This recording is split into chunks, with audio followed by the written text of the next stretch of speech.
Good morning to all of you. हमारा जो chapter है वो है ह्यूमन हेल्थ एंड डिजीज़, यानी मानव स्वास्थ्य और रोग। इस चैप्टर से शॉर्ट्स क्वेश्चंस बनते हैं, 1 मार्क्स 2 मार्क्स के, या फिर 1-2 क्वेश्चंस लॉन्ग ही बन सकते हैं। तो देखिए, सबसे पहले हम समझते हैं कि ह्यूमन हेल्थ या मानव स्वास्थ्य है क्या। तो स्वास्थ्य का मतलब पहली चीज़ तो ये कि रोग मुक्त शरीर होना चाहिए, डिजीज़ फ्री बॉडी, उस इंसान को कोई रोग नहीं होना चाहिए।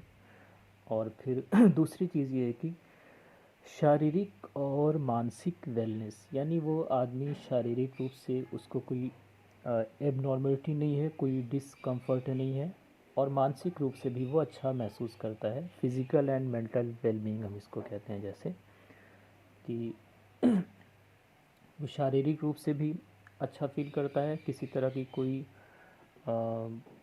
डिसकम्फर्ट नहीं है उसमें, और मानसिक रूप से भी किसी तरह का कोई इसको डिस्कम्फर्ट नहीं है। तो हम स्वास्थ्य को, हेल्थ को दो पार्ट में यहाँ पर डिवाइड कर सकते हैं। तो पहली चीज़ क्या हो गई, एक फ़िज़िकल हेल्थ हो गई, और दूसरी हो गई एक मेंटल हेल्थ।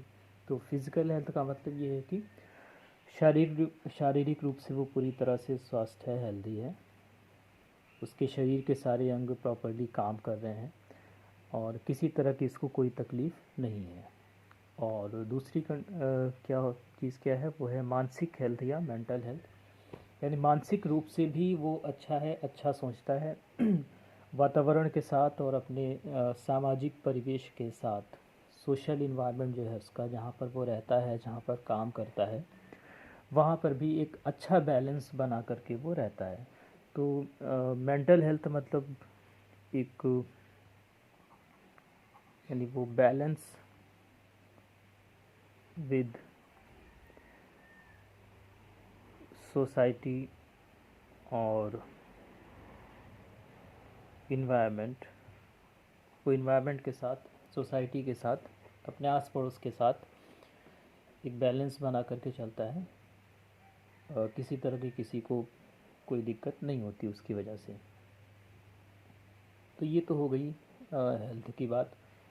अब इसमें बहुत सी चीज़ें कि गुड हेल्थ से, कि एक अच्छे स्वास्थ्य से क्या क्या फ़ायदे होते हैं, और गुड हेल्थ को हम कैसे मेंटेन कर सकते हैं। तो उसमें सबसे पहली चीज़ तो आती है कि आपकी जो डाइट है, जो आप खाना खाते हो, वो बैलेंस डाइट हो, संतुलित आहार हो, और बहुत ज़्यादा भी नहीं खाते हो, कुपोषण का भी शिकार ना हो, साफ़ सफाई, एक्सरसाइज, ये सारी चीज़ें आएंगी। व्यक्तिगत स्तर पर साफ़ सफाई, अपने आसपास को हम साफ़ सफा रख रहे हैं, क्लीननेस का ध्यान रख रहे हैं, और किसी तरह की अल्कोहल, ड्रग्स, निकोटीन्स, तंबाकू, इन सब चीज़ों का हम सेवन नहीं करते। तो ये सारी चीज़ें ज़रूरी हैं एक अच्छे हेल्थ के लिए। और सामाजिक स्तर पर भी बहुत सी चीज़ें हैं जो हम मेंटेन रखते हैं, जैसे कि हमारा आस पड़ोस साफ़ सुथरा होना चाहिए, हम जो भी खाना खा रहे हैं, या जो पानी हम पीने के लिए, बाथिंग के लिए इस्तेमाल कर रहे हैं, वो भी साफ़ सुथरा होना चाहिए, उसमें किसी तरह का कोई पॉल्यूशन नहीं होना चाहिए, वातावरण में, इन्वायरमेंट में पॉल्यूशन नहीं होना चाहिए। तो ये तो हो गया आपका सामाजिक स्तर पर कैसे हम अपने आप को अच्छी तरह से स्वस्थ रख सकते हैं।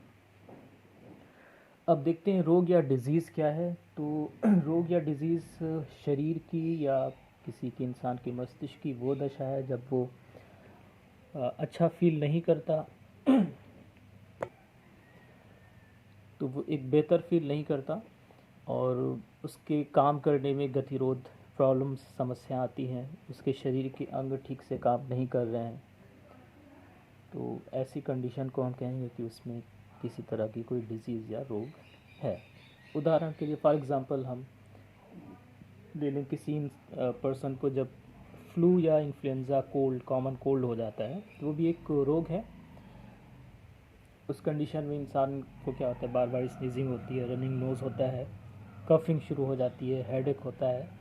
तो यानी वहाँ पर क्या होता है, आपके जो ये नेज़ल पैसेज है, वहाँ इन्फ्लामेशन हो जाता है, और उसकी वजह से आपके जो ऑर्गन्स हैं वो प्रॉपर्ली काम नहीं कर रहे हैं, और आप अपने काम आपको काम करने में भी समस्या उत्पन्न होने लगती है। तो ये एक रोग की कंडीशन होती है।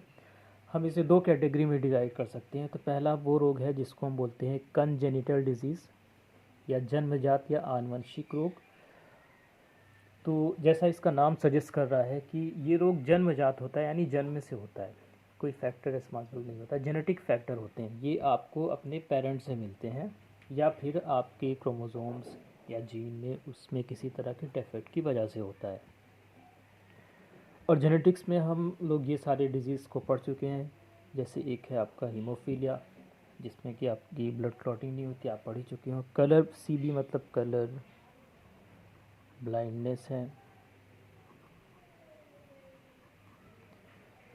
सिकल सेल एनीमिया है, ये SCA जो जिसको लिखा है सिकल सेल एनीमिया। फेनिलकीटोनुरिया, एल्बिनिज्म, इस तरह के बहुत से और भी सिंड्रोम्स आपने पढ़े हैं। Turner syndrome, down syndromes, many more disease, बहुत से डिजीज़ होते हैं जो जन्मजात होते हैं या आनुवंशिक होते हैं, जन्मे से ही ये डिजीज़ होंगी। दूसरी डिजीज़ है एक्वायर्ड या उपर्जित, यानी जो हमें वातावरण में जब हम एक्सपोज्ड होते हैं तो किसी वजह से वो डिज़ीज़ जन्म से नहीं होती, बाद में हमें हो जाती है। तो नॉर्मली जैसे जो डिज़ीज़ हम लोगों को देखने में मिलती हैं वो एक्वायर्ड डिजीज़ होती हैं। कभी किसी को कॉमन कोल्ड हो गया, टाइफाइड हो गया, निमोनिया हो गया, तो ये सब क्या हैं, ये एक्वायर्ड या उपर्जित रोग हैं। तो इसको दो कैटेगरी में आप डिवाइड कर सकते हैं। पहला है इन्फेक्शियस या कम्युनिकेबल डिजीज़, जिसको हम संक्रामक रोग भी कहते हैं। ये क्या होते हैं, ये संक्रामक रोग। और दूसरा है non infectious non communicable disease.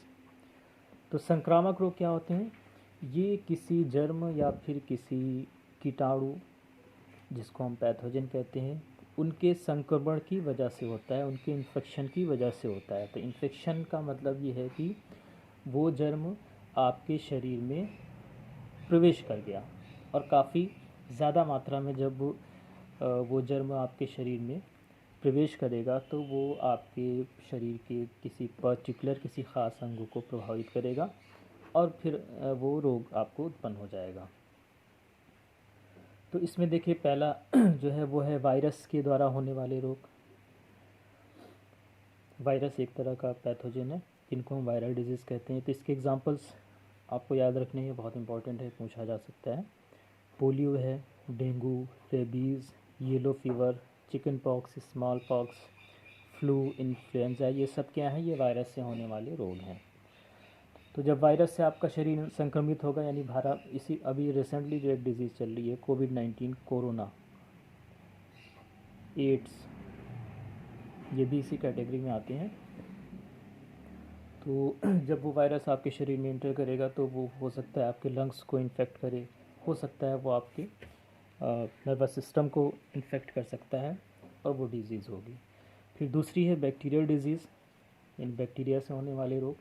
इसमें TB, निमोनिया, टाइफाइड, कॉलरा, ये डिज़ीज़ हैं। Whooping cough, pertussis. फिर तीसरा है कैटेगरी है इसमें प्रोटोजोन की। प्रोटोजोन्स माइक्रोब्स का एक ग्रुप है।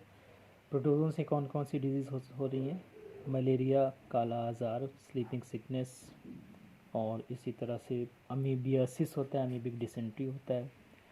वॉर्म्स या क्रीम द्वारा होने वाले रोग, एस्केरिस, फाइलेरिया, टीनेसिस, ये वॉर्म से होते हैं।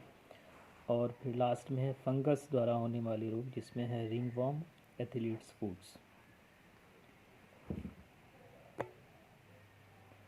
तो ये जो इन्फेक्शियस या कम्युनिकेबल डिजीज़ हैं, ये इन पैथोजन के, इन जर्म्स के इन्फेक्शन की वजह से होगा, और फिर ये इसी के द्वारा एक पर्सन से दूसरे पर्सन में भी फैलते हैं, एयर के द्वारा। ये जो पैथोजेंस हैं, जैसे वायरस है, बैक्टीरिया है, प्रोटोजोन्स हैं, ये एयर के द्वारा या फिर वाटर के द्वारा, या जो क्लॉथ्स हम यूज़ कर रहे हैं, किसी यूटेंसिल्स हैं, उनके द्वारा एक व्यक्ति से दूसरे व्यक्ति में फैलते हैं। तो इनको हम इन्फेक्शियस या कम्युनिकेबल डिजीज़ कहते हैं। प्रेजेंट टाइम में लाइक आपने देखा ही होगा कोरोना वायरस जो किस तरह से वो फैल रहा है।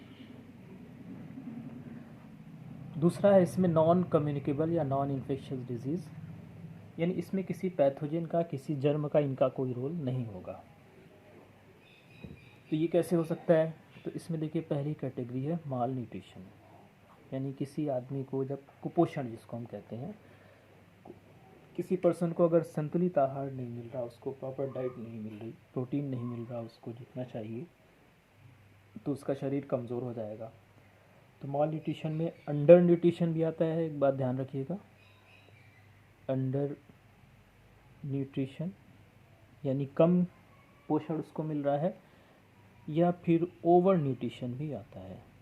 ओवर न्यूट्रिशन का मतलब कोई पर्सन ज़्यादा कैलोरी ले रहा है, ज़्यादा फैट ले रहा है, बहुत ज़्यादा, तो क्या होगा, बहुत मोटापा, ओबेसिटी उसको हो जाएगी, वो भी एक रोग ही होता है। दूसरी है एलर्जी। एलर्जी में क्या होता है, हमारा जो इम्यून सिस्टम है, इम्यून सिस्टम की सेल्स, प्रतिरक्षा तंत्र की जो कोशिकाएं हैं, उसमें इम्यूनोग्लोबिन्स हम कहते हैं, जो वो ओवर रिएक्ट करती हैं कुछ ख़ास पदार्थों के लिए, तो एलर्जिक समस्या हो जाती है। जैसे कि एक अस्थमा होता है, एयर से किसी को एलर्जी, किसी को पॉलन ग्रेन से, किसी को किसी ख़ास तरह के भोजन से उसको समस्या हो जाती है, तो वो एलर्जी होती है। फिर तीसरा है डीजेनरेटिव डिजीज़ या डिज़ॉर्डर।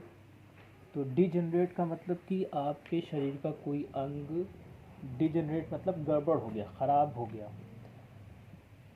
उसकी सेल्स मर गई, डैमेज हो गया, नुकसान हो गया, तो उसको हम डीजेनरेटिव डिजीज़ कहते हैं।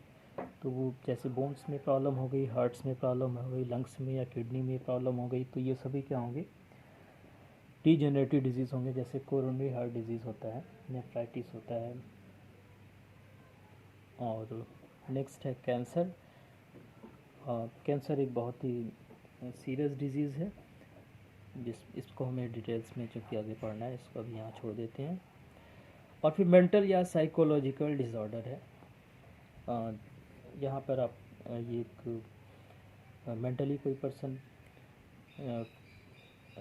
बेटर इमोशनली या मेंटली आप कह सकते हैं, वो ठीक से नहीं सोच पाता, मूड उसका बहुत ज़्यादा स्विंग करता है, कभी कभी होता है। तो कई डिजीज़ होती हैं, जैसे बॉडी लाइन पर्सनालिटी डिसऑर्डर्स होता है, इस तरह की डिजीज़ होती हैं। रोगाणु या पैथोजेंस क्या होते हैं? तो देखिए ये वो सूक्ष्म जीव होते हैं, सूक्ष्म जीव, यानी ये क्या है, ये है माइक्रोब्स, माइक्रो ऑर्गेनिज्म, जो किसी डिजीज़ को कॉज करते हैं। ये उस जंतु के शरीर में पैरासाइट की तरह रहेंगे और उसकी सेल्स को नुकसान पहुंचाएंगे, उस कोशिकाओं को डैमेज करेंगे। तो इन्हें हम रोगाणु या पैथोजेंस कहते हैं। हम सिंपली इसको कह सकते हैं कि रोग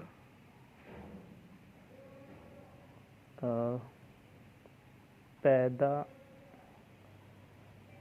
करने वाले सूक्ष्म जीव या micro organisms. Disease causing microbes, micro organism को हम रोगाणु कहते हैं। तो जैसे अभी प्रीवियस पेज पे हमने देखा था कि बैक्टीरिया, वायरस, प्रोटोजोन, हेलमिन्स या वॉर्म्स, प्रियॉन्स, ये सभी क्या करते हैं, ये रोगाणु हैं, ये पैथोजेंस हैं, ये डिजीज़ कॉज कर सकते हैं। तो एक साइंटिस्ट थे लुइस पाश्चर, उन्होंने जर्म थ्योरी ऑफ डिजीज़ दिया था।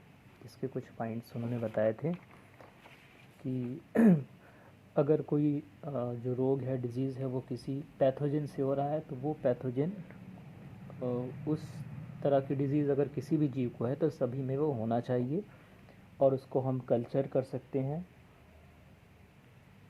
उसके लक्षण वहाँ पर उस रोग से पीड़ित जंतु दोनों के शरीर में वही रोगाणु होने चाहिए, अगर एक से ज़्यादा जंतुओं में वो डिजीज़ हो रही है। और एक टर्म यहाँ पर है वाहक या वेक्टर। वेक्टर क्या है? पैथोजन, यानी इन रोगाणु को ले जाने वाले जो जीव हैं उन्हें हम कहते हैं वेक्टर कहते हैं। तो किस रोग का कौन सा वेक्टर है, ये पूछा जाता है अक्सर। तो इस वेक्टर की कैटेगरी में यहाँ पर हमने 4 फ्लाइज मॉस्किटोज़ को लिखा है। तो पहली जो हाउस फ्लाई है, घरेलू मक्खी, तो घरेलू मक्खी कॉलरा और टाइफाइड्स जैसे अमीबिक और कुछ डिसेंट्री, इस तरह के डायरिया, इन तरह के पैथोजेंस के पैथोजेंस को ले जाने का काम करती है। मच्छर मॉस्किटो सबसे ज़्यादा जो रोगाणुओं का वाहक है वो है हाउस फ्लाई या मॉस्किटो है। ये ध्यान रखिएगा कि सबसे ज़्यादा पैथोजेंस का वेक्टर का काम करती है हाउस फ्लाई। टाइफस फीवर एक होता है, सॉरी टाइफस तो उसमें बॉडी लॉस में होता है। दूसरा है मॉस्किटो मच्छर। तो आप जानते हैं कि फीमेल एनाफिलीज मॉस्किटो ये मलेरिया पैथोजन को ले जाता है, प्लाज्मोडियम को। इसी तरह से female Aedes mosquito dengue fever, chikungunya उसके पैथोजेंस को ले जाने का काम करता है। क्यूलेक्स पेपियंस है, ये फाइलेरिया वॉर्म, फाइलेरिया जो डिजीज़ होती है उसके वॉर्म्स को ले जाने का काम करता है। एक मक्खी पाई जाती है जिसको हम कहते हैं सी फ्लाई। ये है सी फ्लाई, अफ्रीका के जंगल में, अमेज़न वगैरह में वहाँ पाई जाती है। इसका जो ज़ूलॉजिकल नेम है ग्लोसिना पैल्पैलिस। तो एक प्रोटोजोन है ट्रिपेनोसोमा, ये उसको कैरी करने का काम करती है। उससे जो डिजीज़ होता है वो होता है स्लीपिंग सिकनेस। और वहीं पर एक और फ्लाई होती है जिसको हम सैंड फ्लाई कहते हैं, जिसका नेम है फ्लेबोटोमस। और ये लीशमानिया एक प्रोटोजोन है, उसको कैरी करने का काम करती है, जिससे कि काला आजार डिजीज़ होता है। तो एक बेसिक जो चीज़ें हैं इस चैप्टर की वो हमने कवर किया है। इसके बाद हम जो टॉपिक स्टार्ट करने वाले हैं वो है हमारा इम्यून सिस्टम कैसे वर्क करता है, इम्यून सिस्टम की सेल्स किस तरह से वो रिस्पॉन्ड करती हैं, वो टॉपिक्स हम लोग देखेंगे। Thank you.